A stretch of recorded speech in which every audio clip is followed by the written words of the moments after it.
बिस्मिल्लाहिर्रहमानिर्रहीम। अस्सलाम वालेकुम वरहमतुल्लाहि वबरकातुहू। बिज़नेस मैथमेटिक्स लेक्चर 3 में हम रेशोज़ फाइंड करना सीखेंगे आज और कुछ एग्जांपल्स करते हैं। Business mathematics book to follow. Lecture content is useful for all FPSC examinations and ICom part 1 business mathematics. Example 1, the daily wages of two workers are rupees 250 and rupees 275। Find the ratio between wages. अब ये बता दिया गया है कि जो दो मज़दूर हैं उनकी जो रोज़ की जो वेजेस हैं वो 250 रुपीज़ और 275 है। इनकी वेजेस के दरमियान आपने रेशो फाइंड करनी है। तो रेशो फाइंड करने के लिए आप यही लिखेंगे 250 रेशो 275, वो बराबर होती है 250 ओवर 275। रेशो की डेफिनेशन पिछले लेक्चर में आपको बता चुका हूँ मैं। तो आपने रेशो मालूम करनी है, ये मैंने पहले भी बता चुका हूँ कि ऑर्डर बड़ा इंपॉर्टेंट है। अगर आपने क्वेश्चन ये लिखा हुआ है कि find the ratio between 250 and 275 और अगर आपने ऑर्डर रिवर्स कर दिया, यानी अगर आपने इसको इधर लिख लिया और इसके इधर लिख लिया, तो फिर वो क्वेश्चन आपका गलत हो जाएगा, क्योंकि रेशो में ऑर्डर बड़ा इंपॉर्टेंट होता है। तो जिस ऑर्डर से उसने मांगी हुई है उसी ऑर्डर से पहले 250 लिखा हुआ है और उसके बाद 275 लिखा है, इसलिए आपने पहले 250 लिखना है और बाद में 275 लिखना है। और जो पहले चीज़ लिखी होती है वो आपको पता है कि न्यूमरेटर में आती है और जो चीज़ बाद में लिखी होती है वो डिनोमिनेटर में आती है। तो 250 रेशो 275 आ जाएगा, 250 ओवर 275। अच्छा, अब इसके बाद आपने कोई कॉमन फैक्टर निकालना होता है न्यूमरेटर और डिनोमिनेटर से, ताकि लोएस्ट फॉर्म बन जाए रेशो की। तो वो हम देखते हैं कि 10 इंटू 25 बनेगा 250 और 11 इंटू 25 बनेगा 275। अब न्यूमरेटर और डिनोमिनेटर से 25 कैंसिल होने के बाद क्या रह जाएगा 10 ओवर 11 और ये बन जाएगा 10 रेशो 11। तो अब हमें ये समझ आई कि जो वेजेस उसने दी थी रुपीज़ 250 एंड रुपीज़ 275, उनकी रेशो जो है वो क्या है 10 ratio 11। Okay, turning to the next example we see find the ratio between 1 hour and 45 minutes. 1 hour and 45 minutes. अब ये देखें यहाँ पे आवर और 45 मिनट्स में आपने ये गलती नहीं करनी कि आप 1:45 लिख दें, नहीं।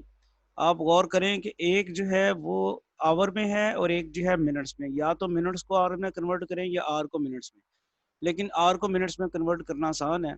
ये आपको पता है कि 1 आवर में 60 मिनट्स होते हैं। तो फिर हमें ये करना ज़रूरी है, ये जैसे यहाँ मैंने लिखा हुआ है, in order to find the ratio between 1 hour and 45 minutes, we first convert 1 hour into minutes so that both the quantities are in the same unit. जब तक दोनों क्वांटिटीज जो हैं सेम यूनिट में नहीं होंगी तो आप रेशो फाइंड नहीं कर सकते। रेशो की जब हमने डेफिनेशन की थी तो आपको वहाँ बताया भी था कि वो उनकी सेम यूनिट्स होनी चाहिए। तो 1 आवर या तो मिनट्स को आवर में या आवर को मिनट्स में, लेकिन इस क्वेश्चन में आवर को मिनट्स में कन्वर्ट करना आसान है, तो 60 से मल्टीप्लाई कर देंगे, ये आपको पता है 1 आवर 60 मिनट्स के बराबर होता है। तो फिर हमने 1 आवर और 45 मिनट्स में जो रेशो मालूम करनी है, इनफैक्ट वो हमने मालूम करनी है 60 मिनट्स और 45 मिनट्स के दरमियान ratio. Thus, the required ratio between 1 hour and 45 minutes is the ratio between 60 minutes and 45 minutes. और वो होगी फिर क्या 60 रेशो 45। 60 रेशो 45 को कैसे लिखते हैं 60 और 45। अब इसमें भी कॉमन फैक्टर निकालते हैं। 4 इंटू 15 बन जाएगा 60, 3 इंटू 15 बन जाएगा 45। अब 15 न्यूमरेटर और डिनोमिनेटर से कैंसिल कर दें, आपके पास बच जाएगा 4/3। और 4/3 किसके बराबर है 4:3 के। तो हमने फिर ये रेशो मालूम कर लिया है 1 आवर और 45 मिनट्स के दरमियान जो रेशो है वो हमारी क्या निकली है 4:3।